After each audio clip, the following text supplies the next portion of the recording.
Hi, people. Trust you are having an awesome time and welcome once again to tell yourself the truth. Tell yourself the truth about your work with God. Have you discovered the reason why God called, sent you here on earth? If not, it is time for you to discover yourself and to tell yourself the truth because that's what is going to facilitate your work with God. If you know the truth about who you are, why you are here on earth, then nothing is going to stop you. And I pray that this message today is going to bring an enlightenment to you. In Mark chapter 4 verse 35 down to 37, you read about how Jesus told his disciples that they should go to the other side using a boat. And so they actually got into the boat, and as they were going, what happened? There was a storm, and the disciples were frightened, they were scared, they had a lot of fear. They knew that it was their end, and they were like, why did Jesus ask us to go to the other side knowing fully well that there was going to be a storm? He knew that the weather was not good. He knew that there was a probability that there was going to be a storm, and a raging storm at that. So why did he ask us to come? Is it that he wants us to die? Even though Jesus was with them in the boat, they were so scared. One thing you should know is that there will always be storm, but one thing that is certain is that Jesus will always escort you. Jesus will always be with you in the storm. I know sometimes it's so frightening and it's discouraging.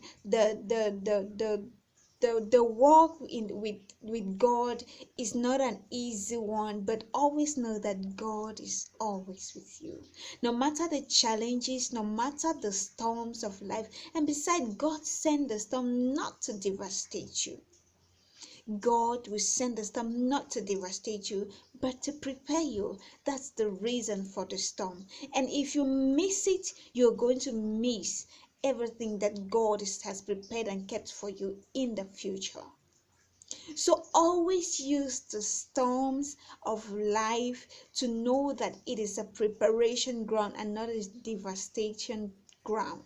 It is not a place for you to be devastated. It's not a place for you to be disappointed in God. It's not a time or a place for you to think that God has abandoned you. No, no, no. The disciples were with Jesus was with the disciples, but there was a storm. They cried and they shouted, yet Jesus was still silent.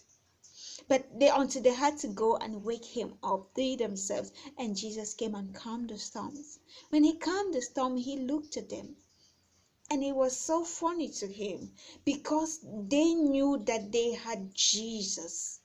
You and I know that we truly have Jesus. So why are we still scared? Is it that we don't trust him? I believe that's where the problem comes from. That's why we have to daily have a secret time with him. We need to have a quiet time so that we will get to know more about God, how he works. And I know his ways are not the ways of man, but a daily quiet time with him will do us a lot of good and build confidence in us that we will trust God even beyond all odds. God is faithful, people. He will never leave you. He will never abandon you. No matter the rejections you face in life, no matter the trials, no matter what you were going through, no matter the storms of life, Jesus will always be with you. Don't give up on him. Trust him. There is no other foundation than Jesus. Jesus is the solid foundation. He is the rock that will lift you high to the place that no man here on earth can ever lift you. He is our King. He's our Redeemer. He's our Savior. He's the faithful God. Remember that always. God is faithful and he will sustain you through it all. Don't be disappointed. Don't fall back. Don't think there is an option. There is no option. Jesus should be your only hope. He should be your only sustainer. He should be the only shoulder you are leaning on. Don't allow anything or any situation to disappoint you or pull you down. Job never for once gave up on God. So you too should not give up on God, no matter the circumstances. I know it might be hard sometimes, but the truth is, it is harder outside Jesus. God bless you and see you at the top.